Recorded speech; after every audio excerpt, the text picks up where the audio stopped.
God ends here, यानी भगवान यहां खत्म होता है। यही लिखा था एबी के काटा मोनेस्ट्री के उस खौफनाक दरवाजे पर, जिसके सामने दो नन्स खड़ी थीं। उनके पास अंदर जाने के अलावा कोई चारा नहीं था। एक नन ने दूसरी से कहा, आज हमें अपनी लाइफ सैक्रिफाइस करनी ही होगी, वरना इस दुनिया में कोई भी जिंदा नहीं बचेगा। उन दोनों ने उस दरवाजे को खोला और काटा मोनेस्ट्री के अंदर चली गईं।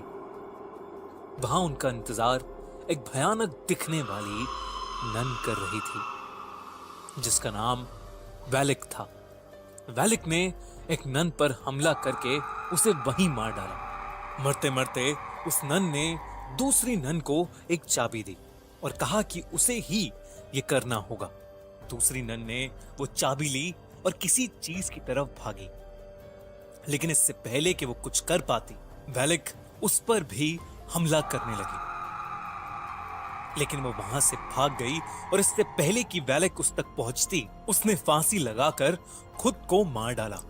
जब इन दोनों नन्स के मरने की खबर रोमानिया के एक महान प्रीस्ट के पास पहुंची, तो उसने इन सब बातों की तहकीकात करने की सोची और वो अपने साथ एरिन नाम की एक नन को लेकर एबी आ गए, जहां वो दोनों नन्स मारी गई थीं। सिस्टर एरिन के पास एक खास ताकत थी। उन्हें बहुत से विजन्स आते थे, जिसकी मदद से वो किसी अनहोनी को पहले ही देख लेती थी। वो कभी कभी आत्माओं को भी देख पाती थी और इसीलिए उस प्रीस्ट ने सिस्टर एरिन को अपने साथ आने के लिए चुना था। वो प्रीस्ट और सिस्टर रात के समय एबी के पूरे काटा मोनेस्ट्री की छानबीन कर रहे थे। जैसे ही वो मोनेस्ट्री में घुसे, उन्हें काफी अनईजी सा महसूस होने लगा। अचानक उस पुराने खंडर में उन्हें सफेद लिबास में कुछ मॉन्क्स की प्रोजेक्शंस इधर से उधर जाते हुए दिखी। वो थोड़ा आगे गए तो वहां ऑब्जेक्ट्स अपने आप इधर से उधर हो रहे थे। ये देख के उन दोनों को समझ आ गया कि जरूर इस जगह पर शैतानी साया है। तभी एक कोने में उस प्रीस्ट को वो नन दिखी जिसने फांसी लगाकर खुद को मार डाला। उसकी गर्दन टूटी हुई थी और उसका मुंह आधा सड़ चुका था। अचानक उस नन ने अपनी आंखें खोली और उस प्रीस्ट पर हमला करके उसे एक कॉफिन में कैद कर दिया। दूसरी तरफ सिस्टर एरिन एबी के काटा मोनेस्ट्री में रह रही एक नन से टकरा गई।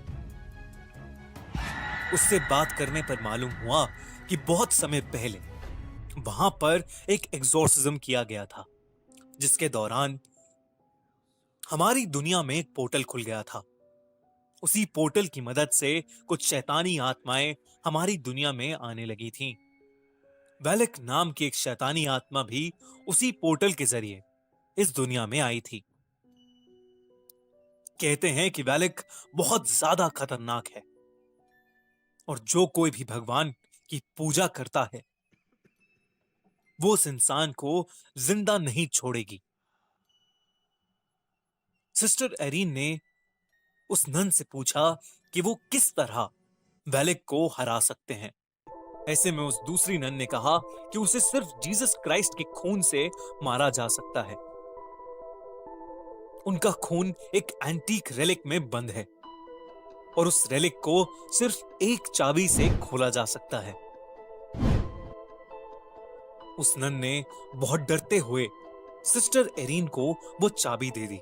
सिस्टर एरिन ने जैसे ही वो चाबी अपने हाथ में ली, तभी उन्होंने कुछ नेगेटिव एनर्जी महसूस की।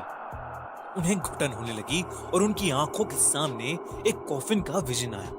वो समझ गई कि प्रीस्ट किसी मुसीबत में है और वो उन्हें बचाने के लिए भागी।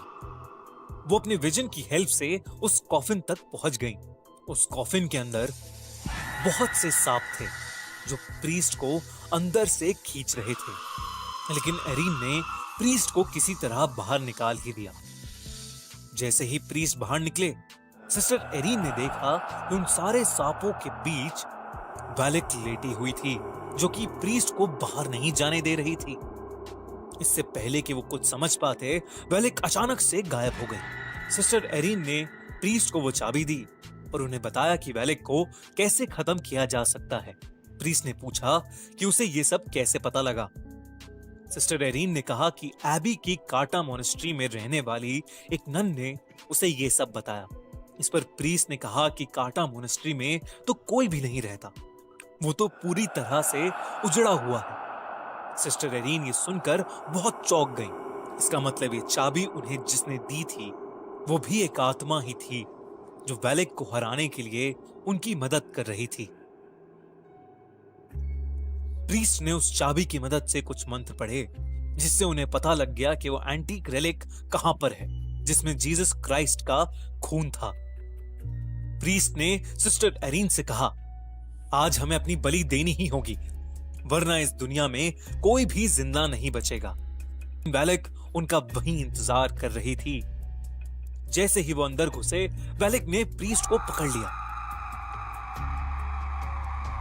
सिस्टर एरीन ने उनके हाथ से चाबी ली और अपने विजन की मदद से उस एंटीक रेलिक को खोज निकाला। वो प्रीस्ट मंत्र पे मंत्र पढ़े जा रहा था, लेकिन वेलिक पर मानो कोई असर ही नहीं हो रहा था। अंत में उसने प्रीस्ट को बड़ी बेरहमी से मार डाला। अब वो सिस्टर एरीन के पास आ रही थी, लेकिन सिस्टर ने उस रेलिक को खोज लिया था।